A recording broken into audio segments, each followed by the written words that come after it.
Sana yo masjid ettin ay üstüme.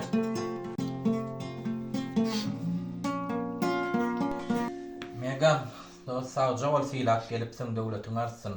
Bırakam. Minnettar araba bu. Bizim dostumuz uzaktan olur. Men var ya, şu minutta sana orayı yazıp vereyim mi? Sana daha şu var fıktırsa. Onu mu diyorsun? Vah men şu ne diyen lan? Şu var dinlesin o ayda var o. Ay ding lan lan. Fıktırsa.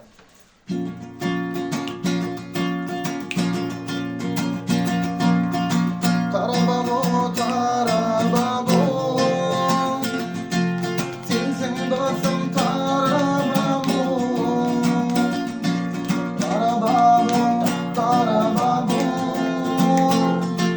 Sensin dostum tarabamo. Evet, tam orada. Bana de. Ay. Çay. Arada çay. Bana yetmedi ama. Yet Spanya talay o. Çay. Aa. Sesin o var, sesin o var. Minnettar. Sesin o var. Gen görme bırak çağa panya talay do. şuna. Hemen ama. Havadan baytım. Abi yine orayı bayıp versene.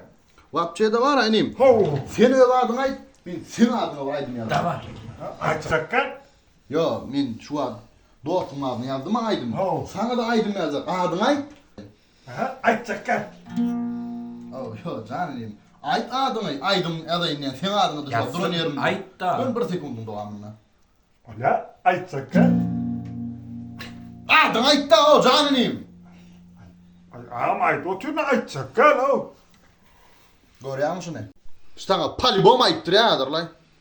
Ay anam sen ne ettirelim orada açakken? Çanın mı? Benim son kez soruyorum. Açakken canım. Çanın mı? Ay var yandım ya ama açakken. Ölümden oram.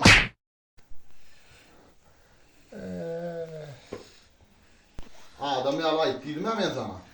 Hey taraba bu. Ya. Dost adı ne amış aslında? Şu adı mı? Oo. Şuna adı var ha. Ayçakkın. Hey adı ne mi? Bilyeşin ne diyeceğim ay taraba bu? Şuna adı mı ben bilyen? Ayçakkın. Vah sen.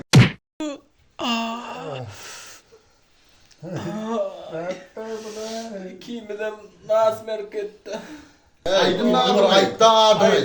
Ay anam sana açakken o. Ay.